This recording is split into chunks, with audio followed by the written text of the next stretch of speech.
तव ते पालते दुधानी मनती नंदाचिया पोरी अजी चोरी केली खरे त्या विनही नाशी नव्हे दुसरिया ऐशी मनती नंदाचिया पोरे अजी चोरी केली खरे सवे तुकया मेला त्याने या गुना अनिला मनते नंदाचिया पोरे अजी चोरी केली खरे। जगदवंदनीय जगद्गुरु संत सम्राट महाराष्ट्र वशन देहू निवासी तुकोबाराय यांची चार चरणाची आणि भगवान परमात्म्यानं गोकुळामध्ये ज्या खोड्या केल्या त्या खोड्याचं यथार्थ चिंतन करणारे विडाला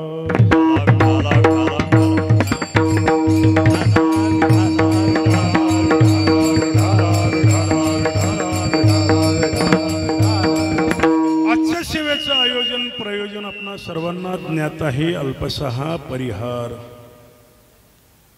वैकुंठवासी राजकुमार पंढरीनाथ पांचाळ यांच्या 5व्या पुण्यतिथीच्या निमित्ताने या ठिकाणी श्रीमद भागवत महापुराण कथा एवं नामसंकीर्तन सोहळा सुचित्राताई राजकुमार पांचाळ राहुल आणि रोहित एवं संपूर्ण परिवारांच्या माध्यमातून या ठिकाणी 5व्या पुण्यतिथीच्या निमित्ताने या ज्ञानमय यज्ञाचं आयोजन आणि या यज्ञाची आज सांगता काल्याच्या कीर्तनाने या कार्यक्रमाची सांगता आहे आणि या कीर्तनासाठी तुकोबारायांच्या गवळणीवर चिंतन आहे।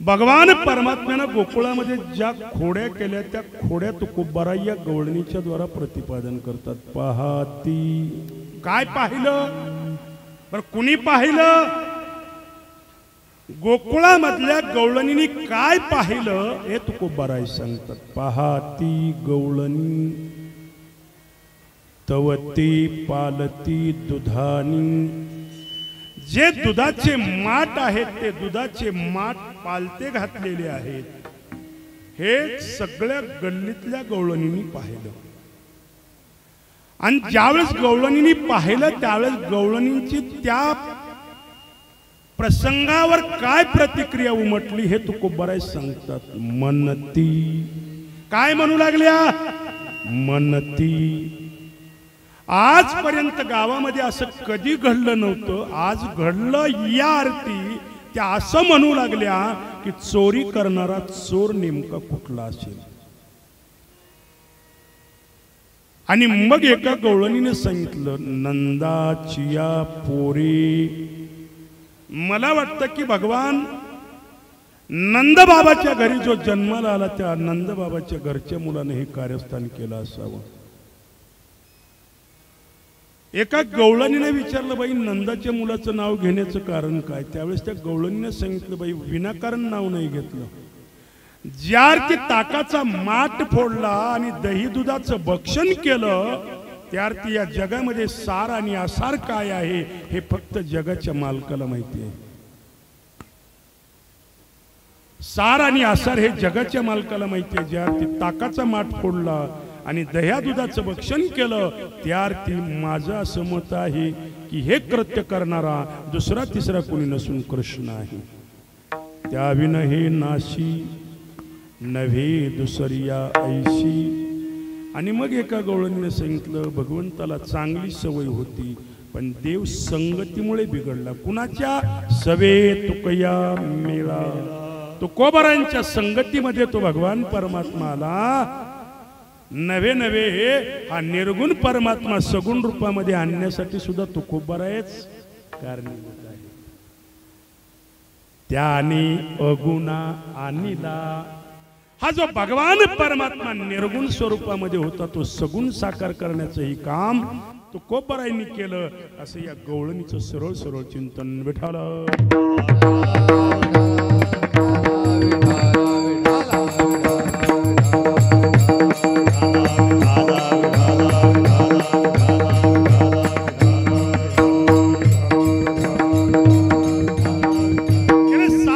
आपण या ठिकाणी श्रीमद भागवत महापुराण कथा श्रवण केली आणि या कथेची आज सांगता काल्याच्या कीर्तनानं आहे. धार्मिक कार्यक्रमाचं प्रयोजन आयोजन झालं रे झालं की त्या कार्यक्रमाची सांगता काल्याच्या कीर्तनानं करावी हा वारकरी संप्रदायामध्ये दंडक आहे, नियम आहे. त्या नियमाप्रमाणे आज या ठिकाणी पांचाळ परिवारांच्या माध्यमातून या काल्याच्या प्रसंगाचं आयोजन आहे. याच्यामधलं पहिलं जर मारायला कोण असेल देवाला तर ती पुतना नावाची राक्षसीन आली. या पुतना नावाच्या राक्षसीनं भगवंताला मारण्याचा आटोकाट प्रयत्न केला पण ती स्वतः प्राणाला मुकली. भगवंतानं तिची एक इच्छा होती, दूध पाजेल, दूध पिला. पण दुसरी तिची प्रतिज्ञा होती की त्याला मारणार, पण ती प्रतिज्ञा असफल झाली. नवे नवे भगवंतानंच तिला मारलं. याच्यानंतर महाबळ नावाचा दैत्य आला. तोही ब्राह्मणाचं रूप घेऊन मारण्यासाठी देवाला आला. पण भगवंतानं त्याची विटंबना करून त्याला जीवदान दिलं आणि परत मथुरेला पाठवलं. इकडे भगवान परमात्मा हळूहळू हळू लहानाचा मोठा होऊ लागला. घरामध्ये खोड्या करू लागला. खोड्या करता करता भगवंत यशोदा मैयाची नजर चुकून लोणी खाऊ लागला. भगवंताला यशोदा मैया पोटभर खाऊ घालत होत्या. तरी पण भगवंताला खोड्या करण्याच्या निमित्तानं भगवान परमात्मा चोरून लोणी खायचा. आणि घरामध्ये देवाच्या एवढ्या खोड्या वाढल्या, एवढ्या खोड्या वाढल्या, भगवंताला सांभाळता सांभाळता यशोदा मैयाच्या नाकात नवाले. एवढ्या परेशान परेशान परेशान. लेकरू जर जास्त त्रास द्यायला तर आई काय होते, वैतागते ना कधी कधी. तसं यशोदा मैया एवढ्या कंटाळल्या की भगवंताची खोडीच कमी होईना गेली. मग यशोदा मैयानं बऱ्याच जणांना विचारलं की हे एवढ्या विठाल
यशोदा मैया परेशान झाले. देवाला एवढ्या खोड्या कशा करतो, एवढ्या खोड्या कशा करतो.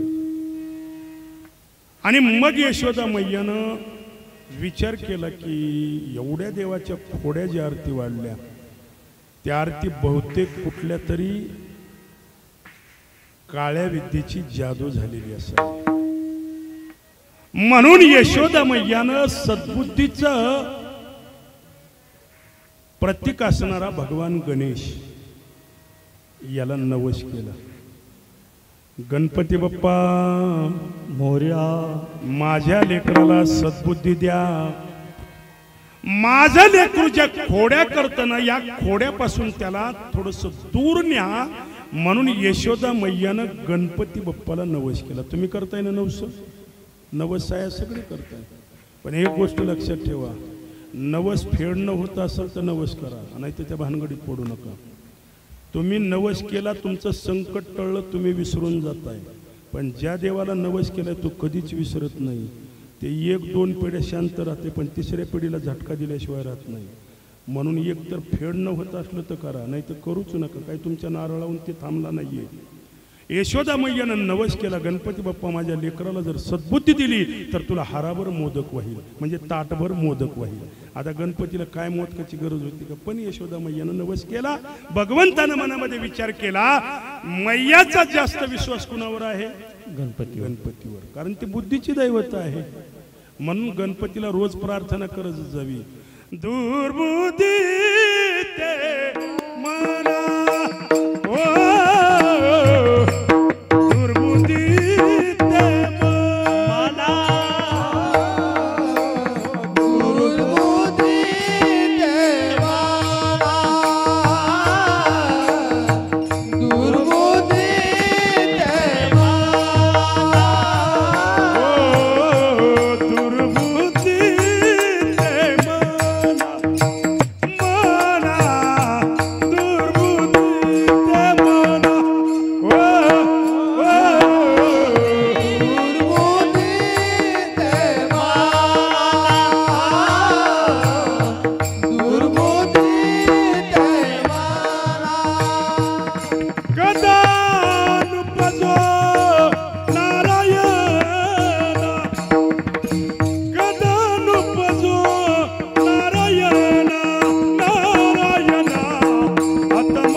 भगवंतानं विचार केला, माझ्यापेक्षा आईचा विश्वास गणपतीवर आहे. जर मी खोड्याच केल्या तर आईचा विश्वास गणपतीवरचा काय होईल?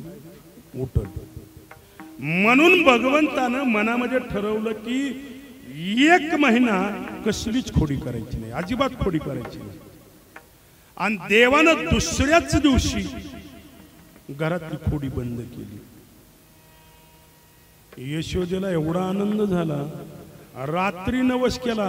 रात्रीच होती ना चतुर्थी, रात्रीच होती ना. नवस केला आणि पुढच्या चतुर्थीला हाराभर मोदक. भगवंतानं म्हणला महिनाभर खोड्याच करायच्या नाही, बघू काय होते ते. अहो लेकरू सकाळी उठलं जणू काय शहाणं लेकरू उठल्यासारखं शांत. काय सांगावं महाराज. अहो दिवसभर यशोदेने 50 बायली सांगितलं. बघा काय सांगू माय, रात्री नवस केला आणि सकाळी काय झालं, लेकराला गुणच आला, गुणच आला. अहो काय सांगावं, यशोदा मैया रोज 10-5 बायली तरी नक्की सांगायची, काय माझं लेकरू शांत झालं बघा, माझ्या नवसाला गणपती पावला. भगवंत म्हणला 1 महिना थांब, नंतर कळल. आणि 1 महिन्याची कालावधी संपला. भगवंतानं 1 महिना, मैयानं जर इथं बस म्हणलं तर तिथंच बसायचा आणि उठ म्हणलं तरच उठायचं, नाही तर उठायचंच नाही. आणि 1 महिना पूर्ण झाला, लगेच चतुर्थीला नवस फेडायचं ठरलं. 9:45ला चंद्रोदय होता. सगळी पूजेची सामुग्री घेतली, भगवंताला बरोबर घेतलं. पूजेचं ताट, हाराभर मोदक सगळं घेऊन यशोदा मैया आपल्या अंगणामध्ये आल्या. यथाविधी पूजा मांडली आणि आता पूजा करून आता आरती करायची. काडीची डब्बीच नाही. ताटात विसरली असेल म्हणून यशोदा मैयानी भगवंताला सांगितलं, लल्ला, काना, कृष्णा, घरामध्ये जाऊन काय घेऊन ये? काडीची डबी घेऊन ये. भगवंतानं म्हणला, मैया मध्ये खूप अंधार आहे आणि मला एकट्याला जायला भीती वाटते. अरे म्हणजे घरात काय भूत आहे का? जा ना मध्ये घेऊन ये. म्हणला, मैया मी नाही जाणार, तुला आणायची तर आण जा. म्हणली, बरं ठीक आहे, इथं बस. म्हणले, नीट लक्ष राख, कारण एखादा मांजर येईल, एखादा बोका येईल आणि ते मोदकामध्ये काय करील? तोंड घालेल. कृष्ण मनातल्या मनात म्हणला, इथं एवढा मोठा बसलेला असताना अरे म्हणला, मैया इथंही मी बसणार नाही, मला इथंही भीती वाटते. एक तर कृष्ण इथं थांबाय तयार नाही आणि मध्ये डब्बी आणायला जायला तयार नाहीये. कसं तरी भगवंताची समजूत काढली. भगवंतानं सांगितलं, इथं बसतो पण मध्ये नाही जाणार. आणि मग यशोदा मैया मध्ये काडी पेटी आणायला गेल्या. पाटावर गणपती बसवले होते आणि भगवंतानं गणपतीकडे असं पाहिलं रोखून आणि पाटावरल्या गणपतीला मनातून विचारलं, गणपती आता कसं वाटतंय? गणपती म्हणला, देवा डोळे एक वाटारू नको, तुला काय करायचे ते कर, पण मला भिऊ वाटायला लागले. नाही म्हणले, या मोदकाचं काय करायचे? ते म्हणला, तुझ्या पाया पडतो, तुला मोदक खायचे असतील तर खा, पण मला एक भीती दाखवू नको गडे म्हणले. आणि मग भगवंतानं ते मोदक खाल्ले, ताट खाल्लं. यशोदा मैयाला ते डब्बी हुडकायला वेळ लागला, कारण देवानं डब्बी लपविली ती मध्ये. यशोदा मैया तिकडं डब्बीच हुडकण्यात परेशान होत्या. भगवंतानं विचार केला की आपण मोदक खाल्ले, कुणं बघितलंय, कुणं पाहिलंय? गणपती बाप्पानं. पुरावाच नष्ट. गणपती बाप्पाला सांगितलं, गणपती बाप्पा बाहेर लय गरमी होईल म्हणली, मध्ये एसीची रूम आहे म्हणले, तुम्ही काय करा, एसीच्या रूम मध्ये जाऊन बसा. उचलला पाटावरला गणपतीनं, टाकला तोंडात आणि घातला पोटात. आणि भगवान परमात्म्यानं लटक नाटक करत भगवान परमात्मा एका कोपऱ्यामध्ये जाऊन उभारला. मध्ये यशोदा मैयाला डबी सापडली. यशोदा मैया बाहेर आली. पाहते तर कृष्ण नाही, मोदकाचं ताट नाही, पाटावरला गणपती नाही.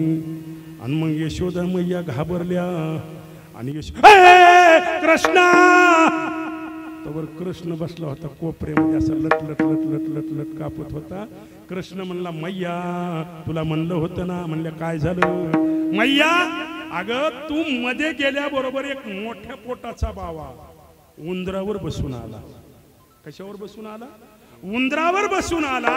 आणि माझ्या डोळ्यात एकच त्यानं ताट खाल्लं, मोदक खाल्ले, गणपतीला खाल्लं आणि पुन्हा जाताना म्हणत होता, तुला खाऊ का? यशोदा मैयाला वाटलं, माझ्या लेकराच्या नवसाला साक्षात मोठ्या पोटाचा उंदरावर बसून कोण येतंय?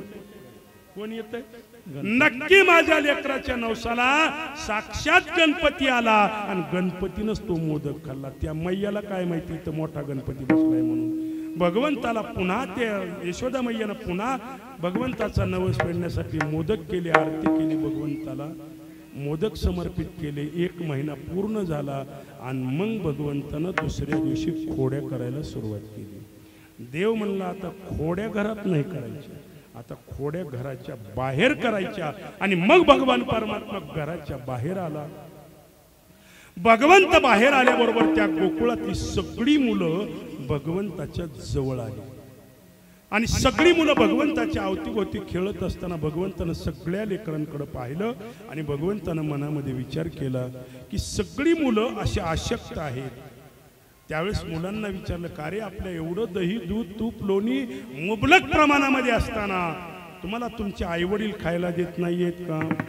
त्यावेळेस मुलांनी सांगितलं, काय सांगावं कृष्णा, सगळं दही दूध हे मथुरेच्या बाजारला जातं.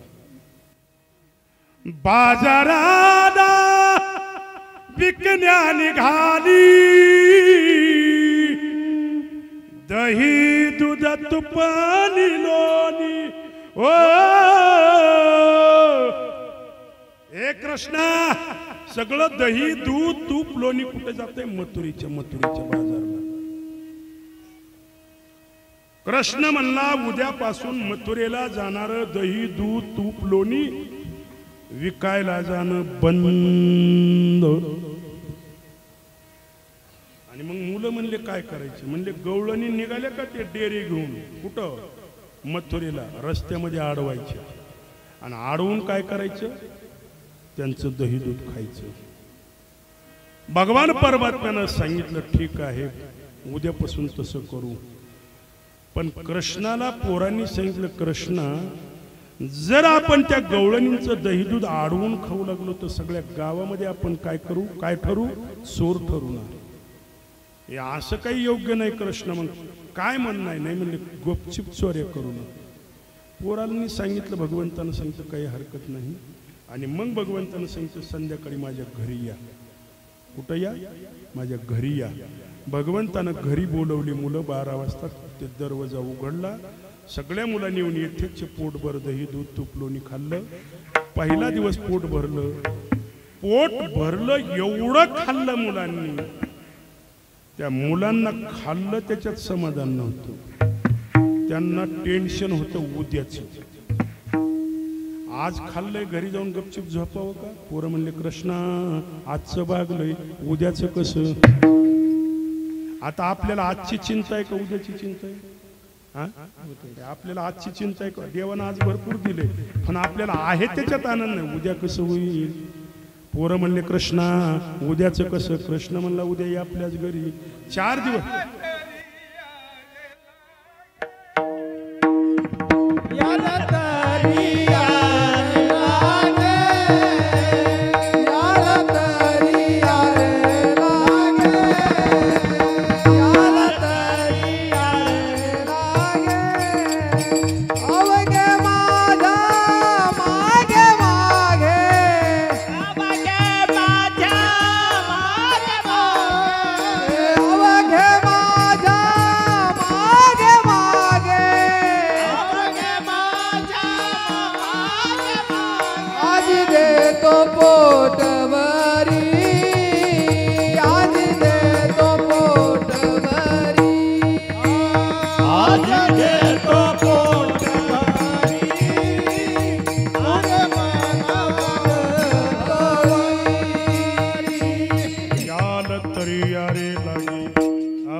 आजी देतो पोट भरी पुरी म्हणाल तो वरी. सगळ्यांनी या या.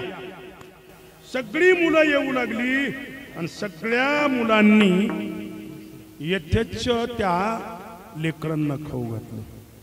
4 दिवस नंदबाबाच्या राजवाड्यामध्ये चोरी होत होती. मुलं येथेच दही दूध तूप लोणी खात होते. 4 दिवसाच्या नंतर भगवंतानं सांगितलं उद्याची व्यवस्था कुणीतरी बघा. माझ्या घरी नाही.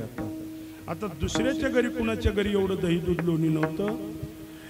उपनंद नावाचा जो नंद होता त्याच्या घरी चोरी करायचं ठरलं. त्या दिवशी रात्री मुलांनी तिच्या घरी चोरी केली आणि चोरी केल्याच्या नंतर त्या गवळणीच्या घरी 2-2च माठ होते. दह्याचे 2, दुधाचे 2, लोण्याचे 2 आणि तुपाचे 2. तरी पण ते 2 माठातलं सगळ्या मुलांना दही दूध तूप लोणी पोहोचलं. पोट भरून खाल्लं आणि मग ते मुलांनी सगळे डेरे पालते घातले. ताकाचे डेरे फोडून टाकले. पहाटेच्या वेळी सून नावाची गवळण उठली. पूर्वीचा काळ गोड होता. पूर्वीची सून ब्रह्म मुहूर्तावर 4 वाजता उठायची.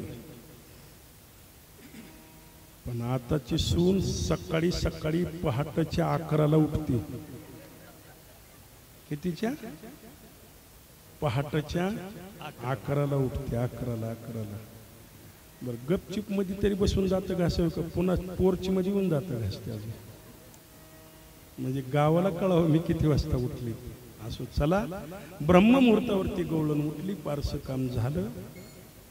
स्नान झालं आणि दही घुसळण्यासाठी दह्या दुधाची माठ ठेवली. तिथं आली. ज्यावेळेस त्या गवळणीनं ते दरवाजा उघडला आणि उघडल्याबरोबर त्या गवळणीनं पाहिलं की सगळी दुधानी पालती आहेत, पालती आहेत. आणि मग ती गवळण काय म्हणू लागली ऐका. आत्याबाई घरात चोर शिरला, आत्याबाई घरात चोर शिरला, आत्याबाई घरात चोर शिरला, आत्याबाई घरात चोर शिरला, सासूबाई घरात चोर शिरला, बाबा घरात चोर शिरला, सासूबाई घरात चोर शिरला, आत्याबाई घरात चोर शिरला. उठा लवकरी, उठा लवकरी, उठा लवकरी, जीव माझा घाबरला. आत्याबाई घरात चोर शिरला, सासूबाई घरात चोर शिरला, आत्याबाई घरात चोर शिरला, सासूबाई घरात चोर शिरला. आत्याबाई घरात चोर शिरला. आणि सासू धडपडून उठली आणि सासून येऊन पाहिलं तर सगळी दुधानी पालती घातलेली आहेत. अहो ती गवळण मोठमोठ्यानं रडू लागली आणि तिचा आवाज ऐकून सगळ्या गल्लीतल्या गवळणी तिच्या घरी आल्या. तिला रडण्याचं कारण विचारलं त्यावेळेस ती रडत रडत बोट करायची.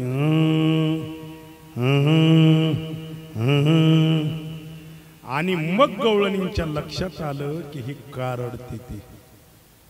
सुनबाईला विचारलं, सुनबाई हे झालं कसं. त्यावेळेस सुनबाईने सांगितलं, अहो सगळी दुधानी रात्री भरलेली होती, सगळी दुधानी चाटून पुसून दही दूध तूप लोणी खाल्लं आणि ताकाचे माठ फोडून टाकली. आता एखादा विशेष गल्लीत व्हायला उशीर, अख्ख्या दिवसभर कशाची चर्चा, कशाची चर्चा. आणि दिवसभर गवळणी म्हणायच्या, माय एवढं कसं कधी घडलं नव्हतं आणि ही पहिलीच वेळेस आहे. कुणाच्या घरी अजून वाटी चोरी जायला नव्हती, मग एवढं दही दूध तूप लोणी चोरी करणारा चोर आपल्या गावचा का परगावचा. आणि मग विचारी विनिमय सुरू झाला आणि मग त्या गवळणी विचार करू लागले की हा चोर कोण असेल. रात्रीच्या संघटनेमधले जे पोरं होते ना सगळे, ते सगळे आजी सोबत आले होते वाट्यावर गप्पा ऐकायला. पूर्वीच्या काळी आजी लेकरांना काकाला घेऊन फिरायचे, लेकरू किती मोठं होऊ दे पण आजीला सोडत नव्हतं. आता आजी फक्त फोटोतच दाखवायची लेकराला, ही तुझी आजी आहे. पोरांना विचारलं ही कुठं राहती, म्हणजे वृद्धाश्रमात. पोराच्या डोक्यात पक्क बसलं की म्हातारा झाल्यावर कुठं सोडावं लागते, सोडावं लागते, कुठं सोडावं लागते. त्याला जर कळालं की आपली आजी तिथं आहे तर ते घरात मग ठेवील का, त्याच्या पोरग काय करील त्याच्या आजीला. म्हणले हेच परंपरा आहे का. ऐका ना दादा, ऐका, गोड ऐका. शेतकऱ्याची आई अजून वृद्धाश्रमात नाही, कधीच नाही शेतकऱ्याची आई. पण श्रीमंताची आई मात्र वृद्धाश्रमात गेल्याशिवाय राहत नाही. शेतकऱ्याच्या घरी दादा अर्धीच भाकरी असू द्या, त्या अर्ध्या भाकरीमध्ये कुत्रं सुद्धा वाटेकरी असते. शेतकऱ्याच्या घरी कुणीच उपवाशी राहिलं नाही. एक भाकरीमध्ये सगळं कुटुंब जेवण सोबत होते. आणि एकच विषय होता की आज आपण काय पाहिलं, काय पाहिलं हे गवळणीच्या प्रथम चरण. पाहती गवळणी, पाहती गवळणी, पाहती गवळणी, पाहती गवळणी, पाहती गवळणी, पाहती गवळणी, पाहती गवळणी, पाहती गवळणी, पाहती गवळणी, पाहती गवळणी, पाहती गवळणी.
दुधानं पूर्वीच्या काळी दूध काढलं की दुधानं सवास ठेवत नव्हते. दुधानं कसं ठेवायचं? पालत ठेवायचं. काळ गोड होता, आता दुधानं बंद झालं. ते दुधानं कशात तापवायचं? ते दूध कशात तापवायचं? त्याला आडी म्हणायचं. आणि दिवसभर ते दूध त्या आडीमध्ये तापलं ना, ते 4 वाजता ते दूध कसं व्हायचं? लाल. जर आता ते लाल दूध मला वाटतंय आता दुधाची येईल पिशवी. त्या पिशव्या बी अशा आहेत, घरातलं 2 कप झालं की दूध बी संपत. या आडीचा दुधाण्याचा शिक्याचा संबंध संपलाय. पूर्वीच्या काळी गोड काळ होता दादा, आता दहीच राहिले. कोण्या कंपनीनं काढलंय की ते दही सासवायचं, एवढंच बुटकं आहे. त्याच्यामध्ये बी ती बाई 8 दिवसाची साय टाकते आणि सकाळी 6 वाजल्यापासून तिची परेशानी. आज लय काम आहे, आज लय काम आहे, आज लय काम. काय करायचे? ताक करायच्या. बुटकं केवढं एवढं. बरं तिला काय रवीन हे करायचंय का काय? पण तिला त्या मिक्सर मध्ये टाकायचे तरी सुद्धा म्हणते आज लय काम आहे, आज लय काम आहे. आणि यातही ताक न्यायला. ताक किती निघणार आहे हे तरी बघ ना, तुझ्या घरच्यानी पुरणार आहे का? पूर्वीच्या काळी ताकाचे डेरेच्या डेरे असायचे. आता लोक ताक सुद्धा ऐकायले. पंढरपूरला गेलो ना चंद्रभागेत उन्हाळ्यामध्ये, तुम्हाला काय भेटतंय? विकत ताक भेटायले. चला, सगळ्या गवळणीने विचार केला, ज्या अर्थी हे दुधाने सगळे साठून पुसून खाल्ले आणि दुधाने पालती घातली. काय पाहिलं? पाहती. कुणी पाहिलं? गवळणी. सगळ्या गवळणींनी पाहिलं. तवती पालती दुधानी, सगळी दुधानी पालती आहेत. आणि मग त्या गवळणी 4 वाजता विचार करू लागले की चोर कोण असेल.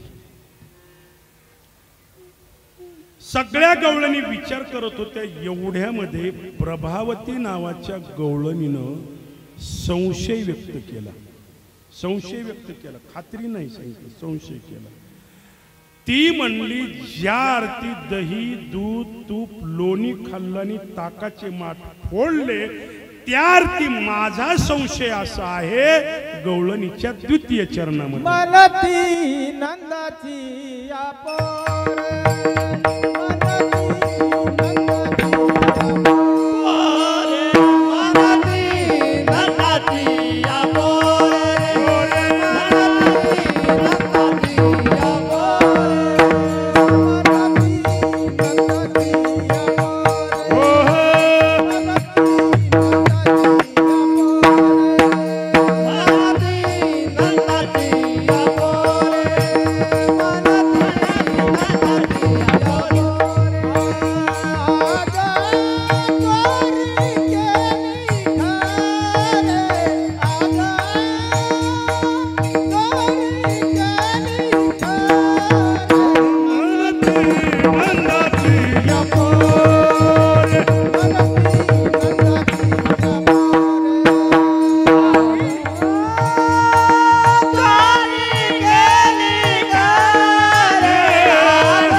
वाटतंय चोरी करणारा चोर बाहेर गावचा नसून नंदाचा मुलगा. या मुलांनी रात्रीच्या संघटनेतले ऐकलं. अरे बापरे म्हणले, आपण ज्या संघटनेत होतो त्या संघटनेच्या नेत्याचं नाव आलं. म्हणते नंदाची या पोरी. आणि मुलांनी लगेच पळत येऊन सांगितलं, कृष्णा आपण केलेलं रात्रीचं काम गोकुळातल्या बायांना कळालं. कृष्ण म्हणला, रात्री आपण केलेला कुटाणा. आणि हे कोणत्या बाईनं माझं नाव घेतलं? एकानं सांगितलं प्रभावती नावाची गवळण. भगवंतानं सांगितलं आज चोरी करायची तिच्या घरी. कुणाच्या घरी? कुणाच्या घरी? प्रभावती नावाच्या गवळणीच्या घरी. माणसं वाट्यावर बसून ठोकर बोलते, पण घरी आल्यावर विचारात पडतं. तसं प्रभावती नावाच्या गवळणीनं नाव घेतलं कृष्णाचं, पण घरी आल्यावर म्हणून लागली माय, आणि संध्याकाळी माझ्याच घरी आलं तर. कृष्ण म्हणला, राख म्हणला, आता कशी राखी तीच बघतो. आणि त्या रात्री भगवंतानं त्या घरी चोरी करायचं ठरलं. पण भगवंतानं सांगितलं की आज गाव काय झाले, थोडंसं सावध झाले. कारण सगळ्या गावभर चर्चा आहे. आजी चोरी केली खरे, आज चोरी खरं झालं. आज चोरी झाली हे खरं आहे, आज चोरी झाली हे खरं आहे. देव म्हणला थोडं सावध. आणि मग देवानं काही वस्तू घेतल्या मागून. त्याच्यातल्या 3 वस्तू महत्वाच्या आहेत. त्याच्यातली पहिली वस्तू आहे चाळलेली माती, सराट्याचे काटे आणि काची गोटे आणि चौथी काठी. 4 वस्तू भगवंतानं मागून घेतल्या. मुलांनी विचारलं, कृष्ण या वस्तूची गरज काय? त्यावेळेस मुलांनी सांगितलं, भगवंतानं मुलांना सांगितलं, हे पहा, जर आपण एखाद्या गवळणीच्या घरी चोरी करायला त्या गवळणीनं जर आपल्याला पाहिलं तर आपण तिच्या डोळ्यात काय टाकायची? काय टाकायची? काय टाकायची? माती टाकायची. म्हणून त्या दिवशीपासून बाया म्हणतात, अगे तुझ्या डोळ्यात काय? मोठ्यानं मनानं, मोठ्यानं स्वर लावून म्हणे जाकी जरा असं स्वर लावून पडतात. अगे तुझ्या डोळ्यात काय? हात बी असं करू करू असते.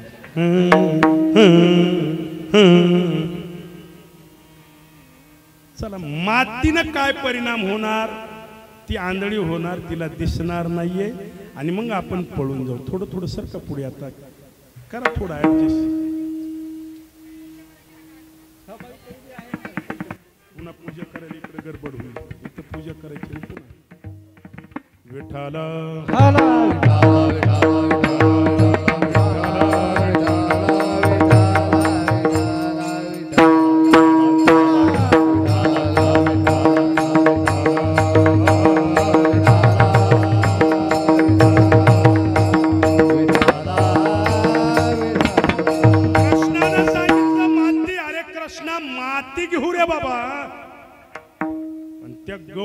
चष्मा घातला असला तर माती काय करणार आहे? आपण माती टाकून चष्मा आहे काय होणार? माती जाणार आहे का? देव म्हणला सराट्याचे काटे आणलेत कशाला?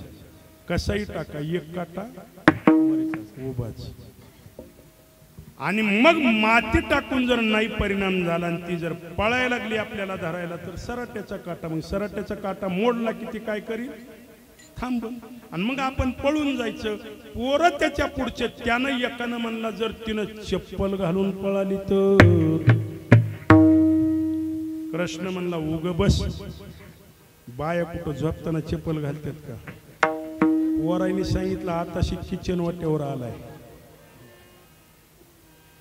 उद्या तिथं झोपताना सुद्धा काही सांगता येत नाही. कृष्णा म्हणले मग गोटी कशाला आणली? जर चप्पल घालून पळाली तर अशी गोटी टाकायची. गोटीहून जर एकदा पडली पाय निसटून तर मरेपर्यंत उठणार नाही याची गॅरंटी आपली. आता बघा तुम्ही, फरशीवर पाणी सांडतंय कळत नाही, चप्पल घातला पाय निष्ठली की डॉक्टर म्हणतंय मांडी घालायची नाही, वजन उचलायचं नाही, खाली वाकायचं नाही.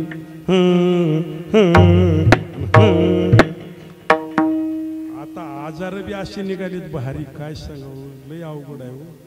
एखाद्याच्या घरी जर 10-5 बाया आल्या ना ते पंचायत असते बघा, कुणाला बगर साखर कुणाला साखर, कुणाला दूधच नाही तर कुणाला मध्ये पाणीच नाही. आता त्या करणाऱ्या बाईनं काय करावं? आता या अवघड 4च पाहुणे यावे, त्याच्यातलं म्हणते बगर साखरचा एक म्हणते बगर पत्तीचा एक. आता काय सांगावं त्या बाईनं काय काय करून ठेवावं?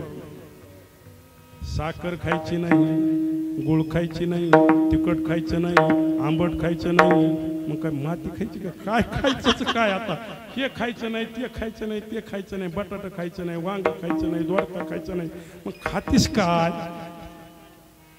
चला कुठं होतो कीर्तनात आपण? पांचाळ साहेबाच्या घरी नाही, इथं घरी छाव कीर्तन. पण कुठवर आलता आपण? गोट्या गोट्या गोट्यून जर एकदा पडली रे पडली देव म्हणला, मग काठी शिंके लाविले दुरी होतो एकाची वरी. कारण शिंक वरती असतं, मग गाडग भरलेलं आहे का रिकाम आहे बघण्यासाठी सगळी सामुग्री तयार झाली. पण तीही गवळण जी आरती बोलली होती त्या आरती त्या गवळणीने तशी तयारी केली होती. भगवान परमात्म्यानं चोरी करायला रात्रीच्या 12 वाजता त्या गवळणीच्या घरी गेला, पण भगवंतानं घराच्या पाठीमागून मुलांना नेलं. धड खिडकी नव्हती, दरवाजा नव्हता. भगवंतानं सांगितलं दही दूध तुपलोणी खायचे ना, डोळे बंद. मुलांनी डोळे बंद केले, मुलं सगळे मध्ये आले, मुलांना पोटभर दही दूध तुपलोणी खाऊ घातलं. तुम्ही म्हणताल मग ती बाई काही झोपली होती का? बाई झोपली नव्हती, राखीत बसली होती. कशाला? त्या गाडग्याला. मग त्या बाईला हे लेकरामध्ये आलेले कळालं नाही का? म्हणले कळालं नाही. म्हणले का? कारण ती बाई त्यावेळेस हरिपाठ म्हणत होती, आणि हरिपाठ म्हणत असताना पूजा करत असताना आपल्याला कळत नाही कोण आलं आणि कोण गेलं. ते कळतंय? कळते का नाही? कळते लगेच. देवाची पूजा सगळं लक्ष किचन वाटेवरच असते. कारण शेजारचं मांजर काय झाले, दूध प्यायला लकले, ती पूजेत नसती, फक्त तिकडं असते. तसं ती बाई हरिपाठात एवढी मग्न झाली, आणि ते लेकरं कधी आले ते पत्ताच लागला नाही. एका गवळ्याने विचारलं ती नेमका अभंग कोणता म्हणत होती.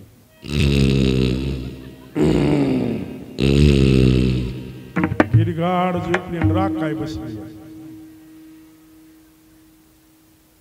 कोणी कोणाशी न बोला, अजिबात बोलायचं नाही, गपचिप खायचं, गपचिप खायचं. आणि मग मुलांना पोटभर खाऊ घातलं. सगळी मुलं बाहेर आली.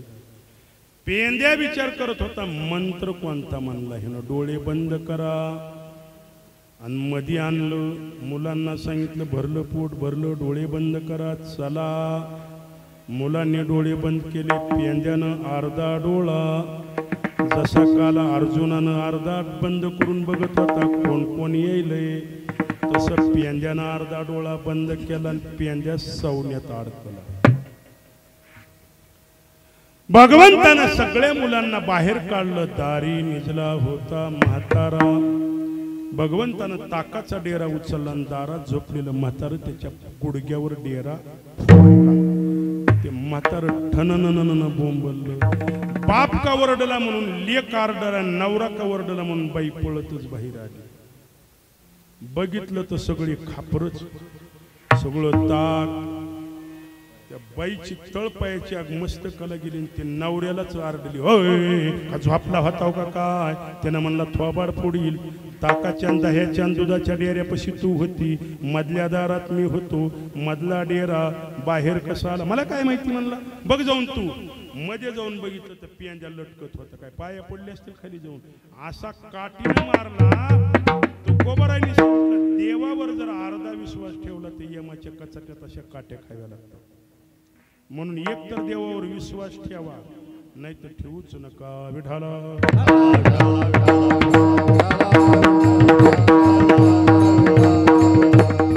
भगवान परमात्मा खोड्या करत होता, निस्त्या खोड्याच करत नव्हता. काही लीलाही भगवंतानं गोकुळामध्ये केल्या. भगवान परमात्मा 8 वर्षाचा आहे, शिवरंजन वाजवा. आणि देव 8 वर्षाचा झाल्याच्या नंतर एक दिवशी एक फळवाली बाई फळ विकण्यासाठी आली.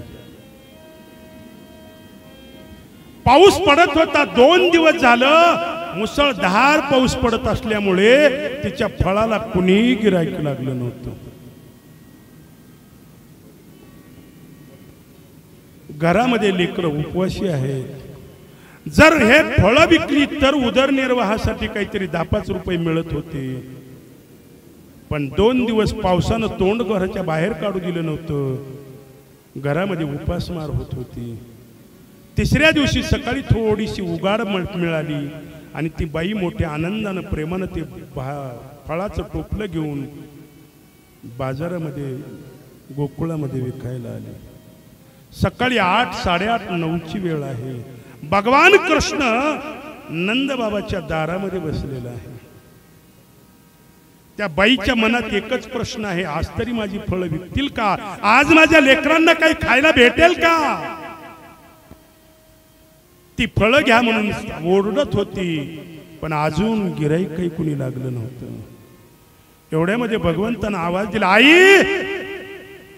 ती बाई थांबली. माग फिरून पाहिलं कोण आवाज देत, तर नंद बाबाचा कृष्ण भगवान होता. ती बाई परत आली. का रे कृष्णा, बाई काय तुमच्याकडे? आई सांगा ना. अरे फळं आहेत, फळं विकायला आले. मग आई मला फळं देणार का? बाईच्या मनात प्रश्न निर्माण झाला, फळं देते तर पैसे कुणाकडून घ्यायचे?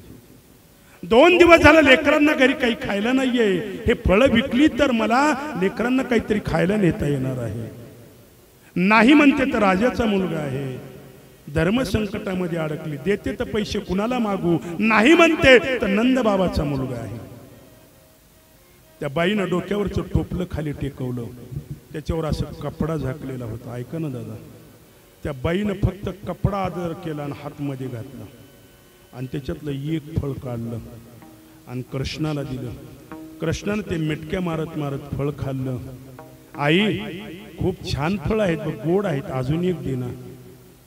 आता द्यावं का न द्यावं ती बाई विचार करू लागली. तरी पण तिनं दुसरं हात घातला हळूच आणि फळ काढून दिलं. भगवान परमात्मा मिटक्या मारू मारू फळं खात होता आणि फळ संपलं की तो मागत होता. ती बाई काढून देत होती. ते वरती कपडा झाकलेला असल्यामुळे ते हळूच आदर हात घालायचे, मधून कपड्यातून फळ काढायचे. काढता काढता भगवंतानं फळं खात होता. नवे नवे त्या डालतली सगळी फळं देवानं खाल्ली. ज्यावेळेस त्या बाईनं टोपल्यावरचा कपडा काढला त्यावेळेस टोपलं रिकामं होतं. त्या बाईच्या मनात विचार आला, देवा, मी माझ्या लेकरांना आता घरी काय खाऊ घालू? याचे पैसे कुणाला मागायचे? हे तर 8 वर्षाचं लेकरू आहे. डालभर माझी फळं खाल्ली, याचा मोबदला कुणाकडे घेऊ? जर नंदबाबांना विचारलं तर नंदबाबा म्हणतील, कुणाला सांगून दिलीस तू? कृष्णा, आई, झाले फळ? हो झाले रे. ती बाई थोडस तिथं थांबली. काय कृष्ण बोलतोय ते? आई का थांबली ग? जाणं मग, आता झालं ना, माझं पोट भरलं बघ आई. त्या बाईनं एकदा त्या भगवंताच्या स्वरूपाकडे पाहिलं. भगवंतानं तृप्तीचा ढेकर दिला होता. त्या बाईनं आज जगाच्या मालकाला पोट भरून खाऊ घातलं होतं. जगाच्या मालकाला. त्या बाईनं रिकामी पाटी आणि ते कपडा घेतला आणि त्या बाईनं तोंड फिरवलं आणि त्या बाईच्या डोळ्यात पाणी आलं. घरातल्या लेकरांना काय खाऊ घालू? देवा, कोणत्या जन्माचं पाप आहे? मला या लेकरांची फरफट पाहावी लागते. ती बाई रडत निघाली. पण एका बाजूला समाधान होतं की आज मी नंदबाबांच्या मुलाला खाऊ घातले. देवाला खाऊ घातलं नाही, ती नंदांचा मुलगा म्हणत होती. देवाला त्याचा जाब विचारत होती, देवा मी माझ्या लेकराला काय खाऊ घालू? जाणाऱ्या पाठमोऱ्या त्या आईकडे भगवान परमात्मा पाहत होता. ती बाई थोडस अंतर चालून पुढे गेली. भगवंतांना आवाज दिला, आई. त्या बाईनं पटकन त्या कपड्यानं डोळे पुसले आणि त्या बाईनं महाग फिरून पाहिलं. आई, 2 मिनिट ये ना जरा, मला तुझ्याशी बोलायचे. ती आई परत आली. काय बोलणार असेल? आई थांब बर का, 2 मिनिट थांब तू. भगवान परमात्मा मध्ये गेला आणि जगाच्या मालकानं 2 मुठीमध्ये ज्वारी आणली. आई, मी तुझे फळं खाल्ले बघ, आणि तुझे फळं सगळी पार झाली, त्याच्यामुळे त्या फळांचा मोबदला म्हणून ही ज्वारी. 8 वर्षाच्या लेकराच्या मुठीमध्ये ती ज्वारी होती. त्या बाईनं ती दोरडी पुढी केली. भगवंतानं त्या दोरडीमध्ये ती ज्वारी टाकली. आई, ये बरं का, उद्या सुद्धा फळं घेऊन ये. ती बाई म्हणत होती, घरी लेकरांना खाऊ घालायला आता काही नाही, उद्या फळं कशाचे घ्यायचे. 10-5 रुपये उरत होते, त्याच्यातलं उदरनिर्वाहासाठी होत होतं, आणि बाकीच्या पैशानं फळं घेऊन दुसऱ्या दिवशी विकायचे होते. पण देवा मनात म्हणत होती, देवा लेकरू म्हणते उद्या येते बरं का राजा, येते. म्हातारीनं ती टोपलं घेतलं, कपडा झाकला आणि रिकामी पाटी डोक्यावर ठेवली. पण घराचा विचार होता की लेकरांना घरी खाऊ काय घालू. ऐका ना दादा, जसं जसं घर जवळ येऊ लागलं तसं तसं त्या आईचं अंतकरण कालवा काल होत होतं. कारण तिनं पाहिलं तर मुलं अंगणातच बसलेली होती. निरागसपणानं त्या आईची वाट बघत होती. आई लांबून दिसली, मुलं उठून उभे राहिले. त्या आईच्या काळजामध्ये धसकन झालं. लेकरांनी जर विचारलं, आई खायला आणलंस का, तर लेकरांना काय देऊ, काय देऊ त्या लेकरांना. तोपर्यंत ती बाई अंगणामध्ये आली. सगळे लेकरं त्या बाईला बिलगली, आई खूप भूक लागली ग, आज काही भेटलं का, आई काही भेटलं का, आई काही भेटलं का. त्या बाईच्या मुखातून शब्द फुटत नव्हता, पण डोक्यावरच्या पाटीचं वजन असह्य झालं होतं. मान अवघडली होती, वजन नकोसं वाटत होतं. त्यावेळेस त्या मुलांना सांगितलं, बाळांनो जरा पाटीला हात द्या रे. त्यावेळेस मुलांनी विचारलं, आई आज बी काही विकलं नाही का ग तुझं, मग आज आपल्याला खायला काही भेटणार नाही का. आई बोलत नव्हती. ते पाटी खाली उतरली आणि त्या बाईनं कपडा काढून मध्ये पाहिलं तर पसाभर मुठीचे डालभर हिरे झाले होते. त्या आईनं ढसासून हंबरडा फोडला आणि त्याच क्षणाला प्रतिज्ञा केली, देवा उद्यापासून व्यवसाय करील, पण ते फळ दुसऱ्या कुणालाही विकणार नाहीये. मी फळं विकेल तर फक्त कृष्णालाच. त्या दिवसापासून त्या बाईनं एक फळ कुणाला दुसऱ्याला विकलं नाहीये. त्या दिवसापासून नित्य नियमानं ती भगवंतासाठी फळं घेऊन यायची आणि भगवंताला ती फळं खाऊ घालायची. पुढे 6 वर्ष तिनं भगवंताला फळं खाऊ घातली. दादा, भगवान परमात्मा गोकुळामध्ये अनेक खोड्या करत होता. प्रत्येक गवळणीच्या घरी जावं, काहीतरी खोड करावी आणि त्या खोडीचं गारानं नंद यशोदेच्या राजवाड्यामध्ये यावं. यशोदेनं कधीही कुणावर विश्वास ठेवला नाही. माझं लेकरू खोड्या करतं हे यशोदेला पटतच नव्हतं. कारण यशोदा म्हणायची, माझं लेकरू माझ्या डोळ्याच्या आड एक क्षणभर सुद्धा जात नाहीये, मग माझा कृष्ण तुमच्या घरी कधी येतो, कधी येतो. जर याला काही पुरावा असेल तर तो पुरावा द्या. सगळ्या गवळणी भगवंताचा काहीतरी पुरावा शोधत होत्या. पण एका गवळणीनं कपटानं भगवंताला आपल्या घरी बोलवलं आणि घरी बोलून स्वतः भगवंताला दही दूध लोणी खाण्यासाठी भाग पाडलं. आणि भगवंताचे हात ज्यावेळेस ते लोण्यानं भरले होते त्यावेळेस तिनं भगवंताला पकडलं. धरिला पंढरीचा चोर, धरिला पंढरीचा चोर, धरिला पंढरीचा दोरा, धरिला पंढरीचा दोरा, धरिला पंढरीचा दोरा, हो धरिला पंढरीचा दोरा, धरिला पंढरीचा दोरा, धरिला पंढरीचा दोरा, धरिला पंढरीचा दोर, गळा बांधून या दोर, धरिला पंढरीचा दोर, गळा बांधून या दोर, धरिला पंढरीचा दोर, धरिला पंढरीचा दोर.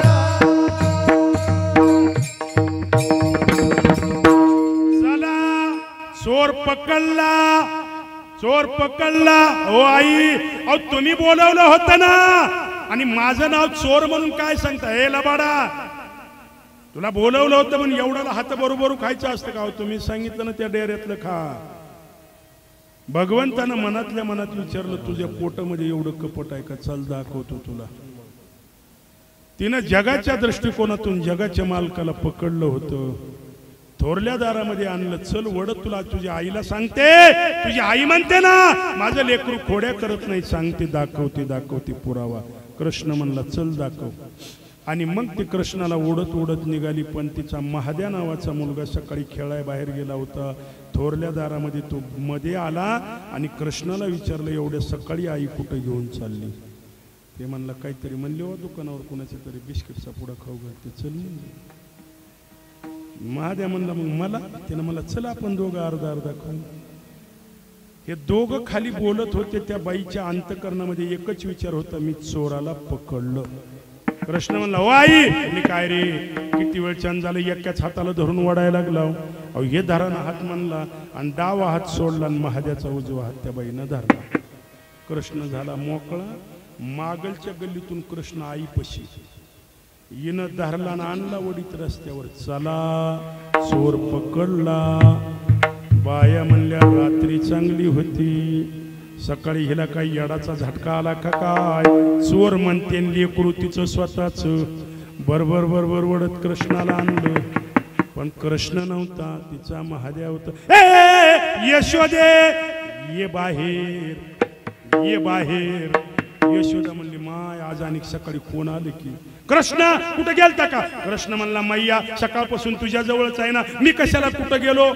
म्हणली कोण आलं की अजून काय नाही. कृष्ण म्हणला मैया या बाया अशाच लबाड आहेत उग बिना कारण काय बी माझ्यावर चोरी चाळ घेतात बघ. म्हणला मैया सकाळपासून उठलो का इथून. म्हणली नाही रे. मग कृष्णाला म्हणलाय. कृष्ण म्हणला आई मला काकाला घेणं. काकाला घेतलं कृष्णाला आणि यशोदा थोरल्या दारात आली. अहो तिच्या तोंडाचा पटास सुरू होता. हां म्हणते ना माझं लेकरू चोरी करत नाही हा घे पुरावा. आणि असं बोट हात केलं की पुरावा. आणि तिचं लक्ष यशोदेच्या काकाकडे गेलं आणि काकाला कृष्ण दिसला. मनातल्या मनात म्हणले कृष्ण तिथं हातात कोण इथं कोण. तिनं असं वरून खाली बघितलं बाबा. ते खाली होतं बारकं होतं ते हातवरचं. एक कान सुली दिली म्हणली मुडद्या तू कधी आलास र. त्यानं म्हणला थोरल्या दारात. नवल केवडे केवडे नकडे कानोबाचे कोडे. भगवान परमात्म्यानं गोकुळामध्ये अनेक खोड्या केल्या. आणि मग यशोदेकडं घरानं आलं. यशोदे आम्ही गोकुळ सोडून जातो. या हरीला सांगा ग कुणी ग. हरीला बाई सांगा ग कुणी ग.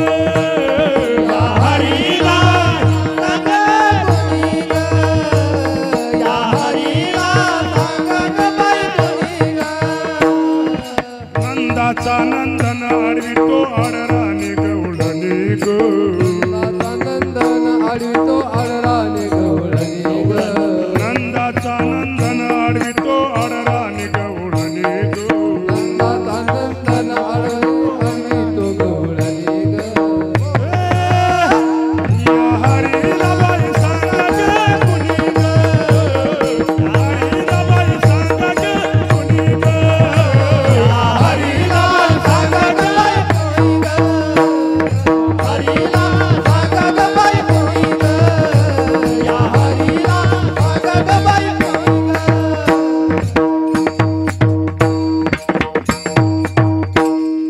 पुरे झाला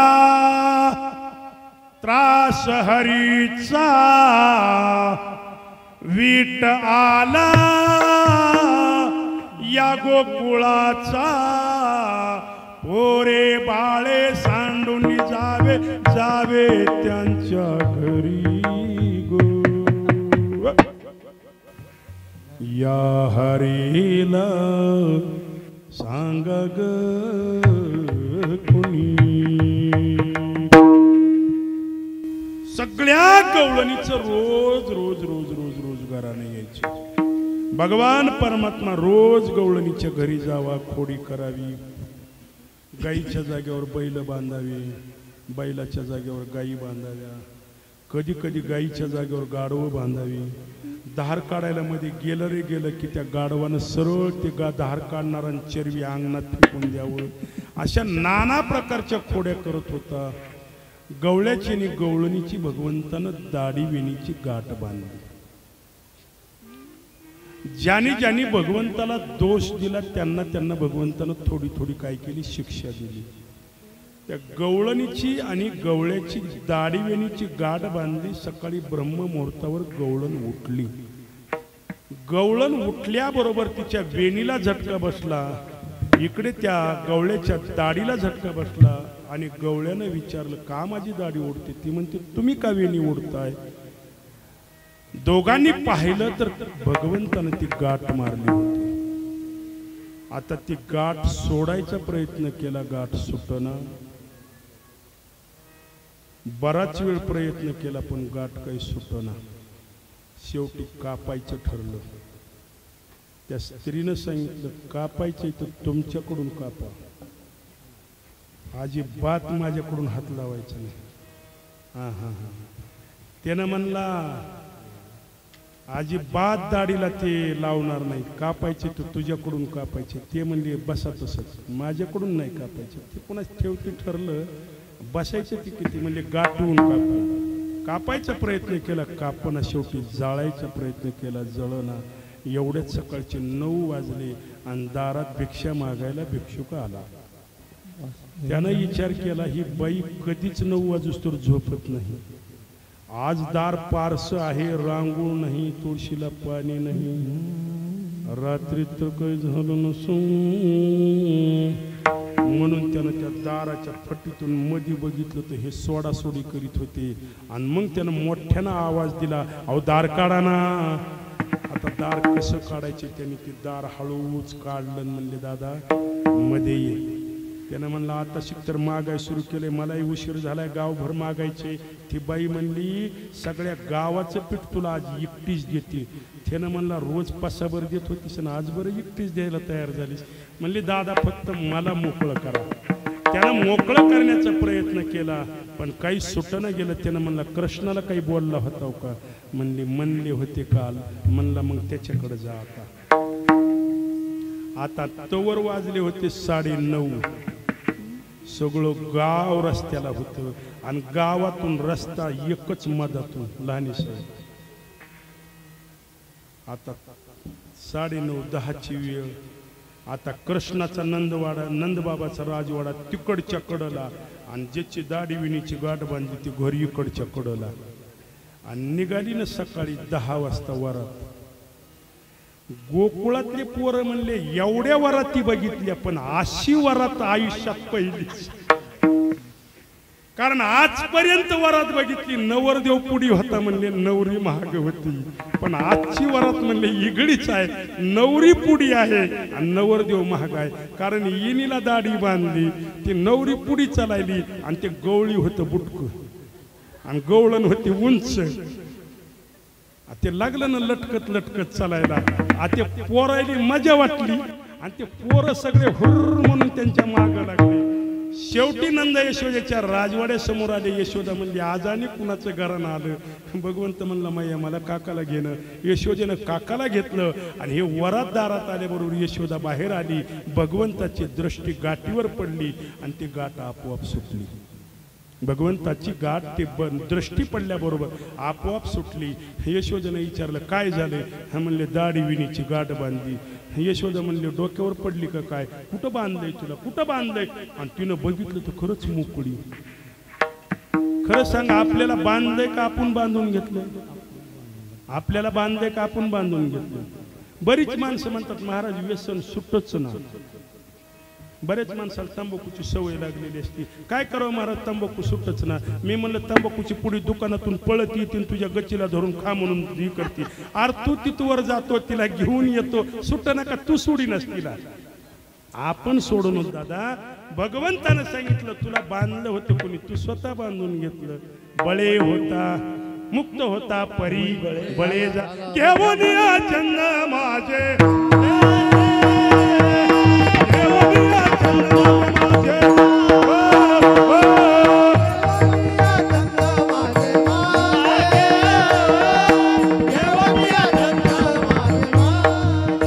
मुक्त होता परी बळे झाला बंध, मुक्त होता परी बळे झाला बंध, परी बळे झाला बंध, मुक्त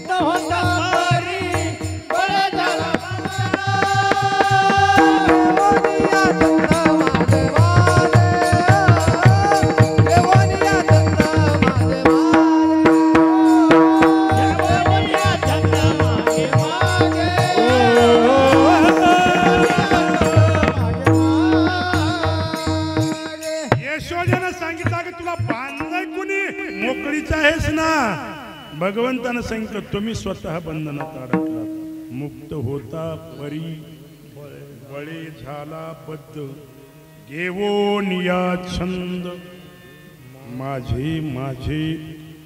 भगवान परमात्म्याच्या खोड्या वाढू लागल्या आणि खोड्याचा एवढा कहर झाला आणि मग नंदबाबांनी भगवंताला गाई घेऊन वृंदावनामध्ये पाठवलं. ज्यावेळेस भगवान परमात्मा वृंदावनामध्ये गाई घेऊन निघाला, कसा निघाला ऐका. छोटी छोटी गैया, छोटे छोटे ग्वाल, छोटो सुमेरो मदन गोपाल, छोटो सुमेरो मदन गोपाल. छोटी छोटी गैया, छोटो छोटो ग्वाल, छोटी छोटी गैया, छोटो छोटो ग्वाल, छोटो मेरो मदन गोपाल, छोटो मेरो मदन गोपाल. उगे उगे गैया, पीछे पीछे ग्वाल, बीचों में मेरो मदन गोपाल. आगे आगे गैया, पीछे पीछे ग्वाल, बीचों में मेरो मदन गोपाल.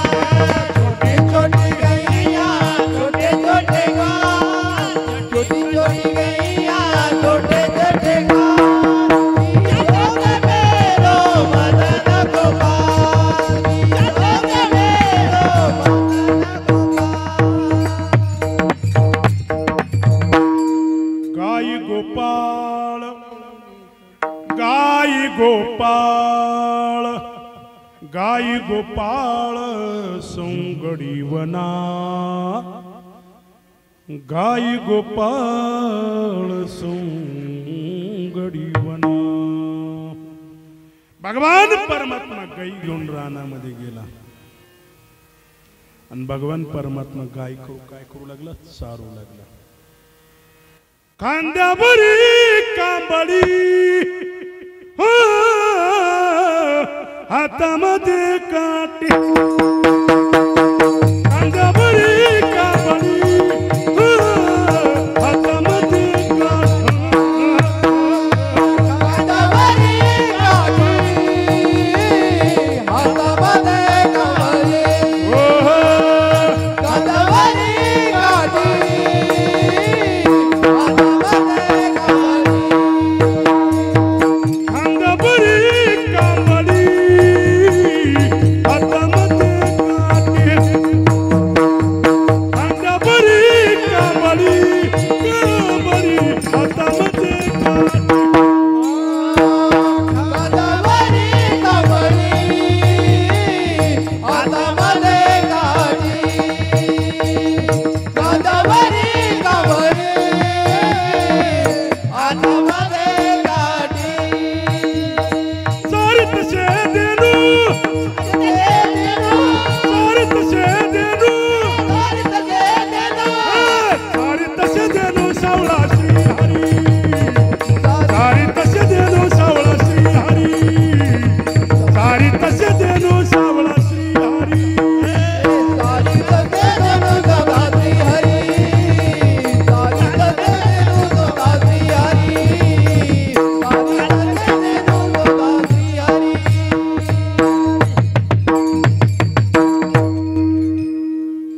एक एक गवळण एक गोपाळ, एक गोपाळ, एक गोपाळ. भगवान परमात्मा गाई चारू लागला. राधे राधे राधे राधे, मुकुंद मुरारी निशक्कू मल्लावा. राधे राधे राधे राधे, नी कोमल शुद्ध नका. राधे राधे राधे राधे, मुकुंद मुरारी, मुकुंद मुरारी. वाजवी तो पावा काना श्री हरी,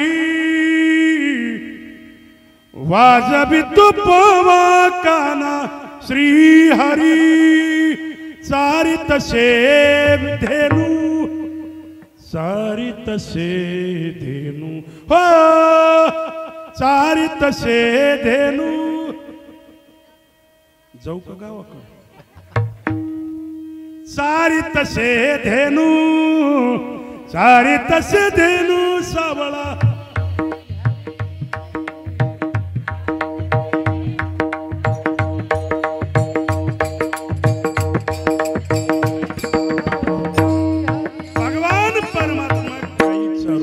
चारू लागला आणि चारता चारता भगवान परमात्मा बासरी वाजवू लागला आधारी धारोने बेनुबाई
बासरी वाजवू लागला बासरी वाजवून ते भगवंताची बासरी गोकुळामध्ये ऐकू येऊ लागली आणि मग एक एक गवळण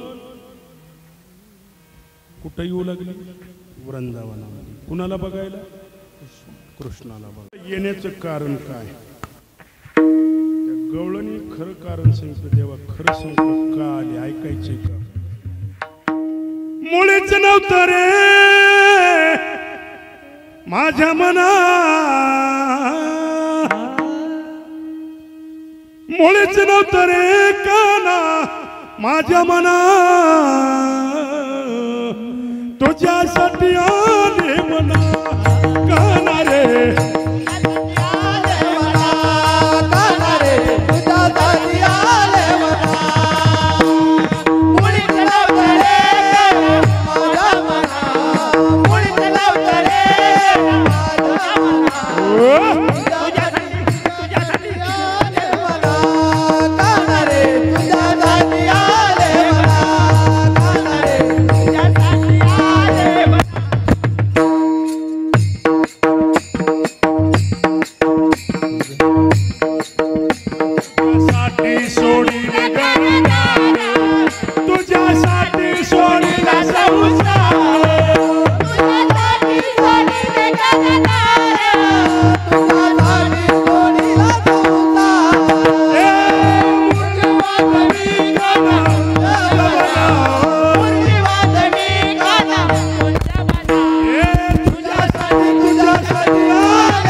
तुझ्यासाठी आले वना कानरे कृष्ण म्हणला माझ्यासाठी हो कारण काय कन्हैया लागला तुझा रे चंद्रमला कन्हैया लागला तुझा रे चंद्रमला कन्हैया लागला तुझा रे चंद्रमला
ते निवेदियले ते निवेदियले ते निवेदियले मन पाहिला पाहिला नंदाचा नंदन भगवान परमात्मा गोकुळामधून वृंदावनामध्ये गायी चारत होता. भगवंतानं त्या वृंदावनामध्ये आल्याच्या नंतर आपल्या डोक्यावर त्या मोराचा पिसारा लावला. मोर मुगोट पीतांबर काळ्या गोंग अडीचा भार ते निवेदियले मन ते निवेदियले मन मन ते निवेदियले मन. भगवान परमात्म्यानं सगळ्या गवळणींचं चित्त आकर्षित केलं आणि एक एक गवळण वृंदावनामध्ये येऊ लागल्या. भगवान परमात्मा नाना प्रकारचे खेळ खेळत होता आणि खेळता खेळता भगवंतानं काय खेळ केले ऐका. कानोबा हमाम तू घाली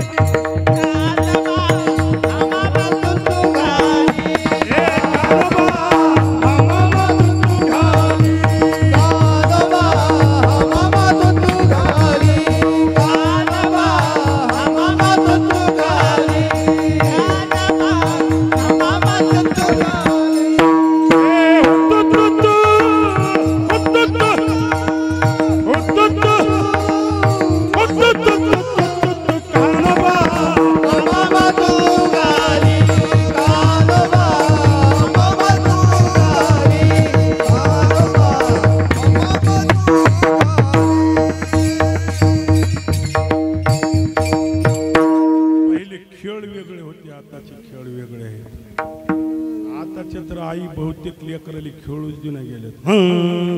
अभ्यास अभ्यास ते अभ्यास किती कर त्याच्या वजना एवढं तर पुस्तकं झाली लेकरायचे. खेळावं लेकरांनी थोडं तरी त्यानं का काय म्हातारपणी खेळायचे. आता नाही खेळायचं तर आता सकाळपासून त्या लेकराच्या खांद्यावरती वजच आहे कशाचं पुस्तकाचं. शाळा आली की ट्युशन ट्युशन आलं की होमवर्क होमवर्क झोपायचं कवन खेळायचं कवन ते काय लेकराला थोडंसं खेळू द्या जवळ. ऐका ना दादा भगवान परमात्मा खेळ खेळत होता. नाना प्रकारचे खेळ खेळायचा देव. हा मामा होतो तू लगोऱ्या चेंडू फळी सुरपट ते डबडब ते असले खेळ होते पहिले. आताच्या लेकराला झाडावर सुद्धा चढा येत नाही का. बापाला चढाय ना तर लेकरू कवा चढवत. पहिले खेळ होते ते खेळ खेळावे लागते खेळू द्यावं. चला भगवान परमात्मा नाना प्रकारचे खेळ खेळू लागला. बराच वेळ गेला खेळ खेळण्यामध्ये. दुपार झाली दुपार आणि मुलांनी सांगितलं कृष्णा खांदी भार पोटी भूक काय खेळा वयाचे सुख. कृष्णा आता भूक लागली म्हणले. कृष्णानं सांगितलं भूक लागली शिदोऱ्या आणल्या का.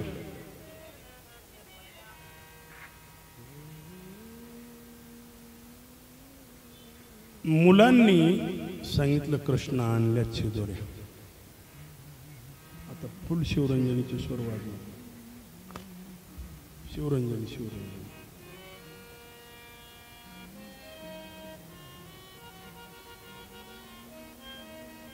भगवंतानं सांगितलं ज्यांची शिदोरी आहे त्यांनी थांबायची. ज्याची दुपारची भाकर नाही ना त्यानं थांबायचं नाही. सगळ्या मुलांनी कृष्णाला सांगितलं कृष्ण आम्ही सगळ्यांनी शिदोऱ्या आणल्यात.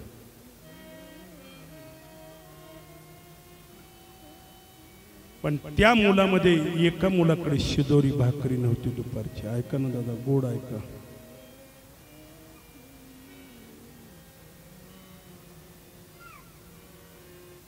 भगवंतानं सांगितलं जर शिदोरी नसल तर सरळ उठून घरी जायची आणि भाकरी घेऊन यायची, आणि नसेलच तर दुपारचं जेवायला नाही.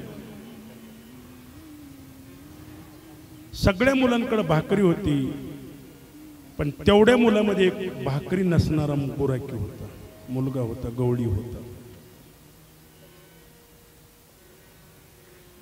बाकीच्या मुलांनी त्याच्याकडे पाहिलं, पण कृष्णाचा दंड काय की उठून जायचं, थांबायचं नाही. भाकर नसेल तर उठून जायचं, काही गरज नाही.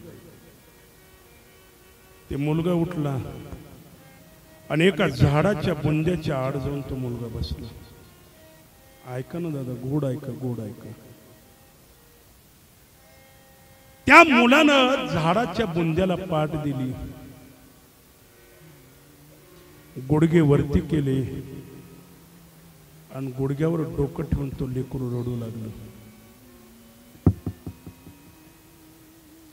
कृष्णानं सगळ्यांच्या शिदोऱ्या भाकरी एकत्र केल्या आणि कृष्णानं विचारलं, का रे ते एक जण दिसत नाही, कुठे गेला? मुलं गप्प आहे. कृष्ण विचारतोय, अरे तो कुठे गेला, सांगा ना. त्यावेळेस मुलांनी सांगितलं, कृष्ण तू सांगितलं ना, ज्याच्याकडे भाकरी नाही त्यानं बसायचं नाही, उठून जायचं. मग का भाकरी आणली नाहीये? त्यावेळेस त्या मुलांनी सांगितलं, कृष्ण हे आम्ही सांगण्यापेक्षा तूच जाऊन विचार ना. नाही, का बरं आणली नाहीये? त्यावेळेस त्या मुलांनी सांगितलं, कृष्ण त्यांना आजच आणली नाही अशातलं नाही, ते भाकरी कधीच आणत नाही. कुठे गेला? कृष्ण त्या झाडाच्या बाजूला बसलेला आहे. कृष्ण त्या मुलाच्या जवळ गेला, त्या मुलाच्या डोक्यावर कृष्णानं हात ठेवला. ऐका ना दादा, मुलानं डोक्यावर हात ठेवला म्हणून वरती पाहिलं तर तो मुलगा रडत होता. रडणाऱ्या मुलानं कृष्णाला विचारलं, का रडतो रे? कृष्ण, दुपारची भाकरी नाही आणली. का आणली नाहीयेस? त्या मुलानं सांगितलं, कृष्ण भाकरी कोण देईल रे? म्हणजे कृष्णा, मला कळायच्या अगोदर माझे मायबाप मेलेत रे. मी एका श्रीमंत पाटलाच्या घरी जनावर राखायचं काम करतोय. ती आई संध्याकाळी जेवढं उरलं ना तेवढं सकाळी एकदा खायला देते, आणि जेवढं दिवसभर उरलं ना ते एकदा संध्याकाळी खायला देते. मला कळतंय तसं कृष्ण, मला दुपारी कधी जेवायला भेटलं नाहीये. सांग ना, कुणाकडून मागू भाकरी? कुठून आणू? कोण देणार आहे मला? अरे माझे मायबाप जर असते ना, मी हट्ट करून भाकरी आणली असते रे. पण सांग ना देवा. जगाच्या मालकानं त्याला कडकडून मिठी मारली. आता कृष्ण रडत होता. कृष्णानं सांगितलं, तुझे मायबाप तुझ्या लहानपणी मेले, पण माझे मायबाप जिवंत असून माझे मायबाप कारागृहामध्ये आहेत. तुझं दुःख आणि माझं दुःख दोघांचं दुःख सारखं आहे. भगवंतानं सांगितलं, या जगात ज्याचं कुणी नाही ना त्याचा मी आहे. तू तरी दुःख माझ्याजवळ व्यक्त केलंस, मी कुणाला सांगू दुःख? सांग ना. पण आज वचन दिलेलं आहे की आज जर शिदोरी असेल तर प्रसाद आहे, नाही तर नाही भेटणार, नाही भेटणार. त्या मुलानं सांगितलं, कृष्ण प्राण जरी गेला तर ती बाई मला दुपारी जेवायला देत नाही. कृष्ण म्हणला, जा आणि सांग तिला मला भूक लागली म्हणून. ज्यावेळेस तो मुलगा घरी आला आणि त्या आईला सांगितलं, आई मला भूक लागली ग, जेवायला दे. त्यावेळेस ती बाई त्याच्यावर मोठ्यानं ओरडली, मुर्द्या, कोण्या जन्माचं पाप फेडते? ज्या दिवशी तुझे मायबाप मेले त्याच दिवशी जर मेला असतास तर बरं झालं असतं. सकाळी गळ्याला येईपर्यंत खाऊ घातलं, परत तुला भूक लागली, जा, संध्याकाळशिवाय काही भेटणार नाही. ते निरागस लेकरू दारात उभं होतं. आई, नाही ग, मला खरंच आज भूक लागली. तुझ्या बापानं ठेवलंय का 3 टाइम खायला? चल, मिळणार नाहीये संध्याकाळ शिवाय. मुलगा सांगत होता, आई काहीतरी दे ग, खरंच मला भूक लागली. त्या बाईनं सांगितलं, अजून स्वयंपाक झाला नाहीये.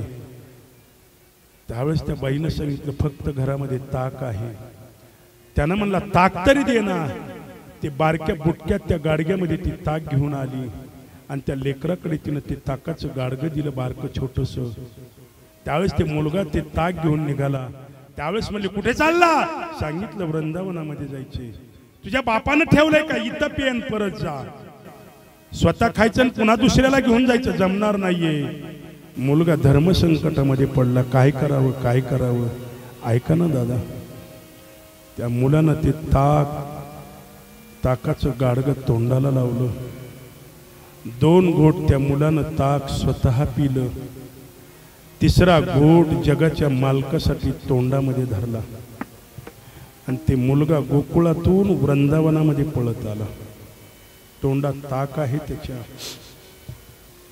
सगळी मुलं त्याची वाट पाहत आहे. जगाचा मालक वाट पाहतो.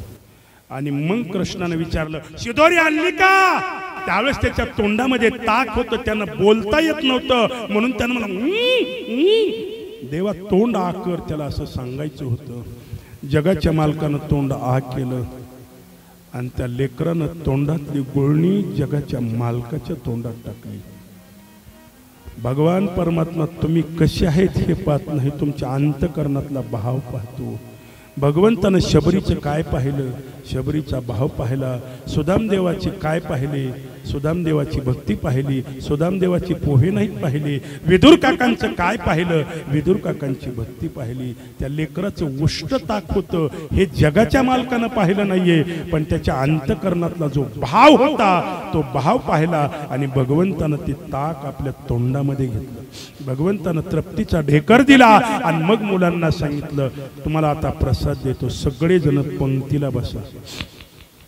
सगळी मुलं पंक्तीला बसवली. पण देवानं सांगितलं हा प्रसाद काल्याचा आहे. हा प्रसाद त्या काळापासून एकमेका देऊ मुखी सुखे घालू. आणि हा भगवान परमात्मा गवळणी म्हणल्या मा एवढा चांगला आहे. आम्ही आतापर्यंत उगाच देवाला नाव ठेवले, चोऱ्या केल्या चोऱ्या केल्या चोऱ्या केल्या, पण याच भगवंताला निर्गुण रूपामधून सगुण रूपामध्ये आणण्याचं काम जर कुणी केलं असेल तर ते तुकोबारायांनी केलं. म्हणून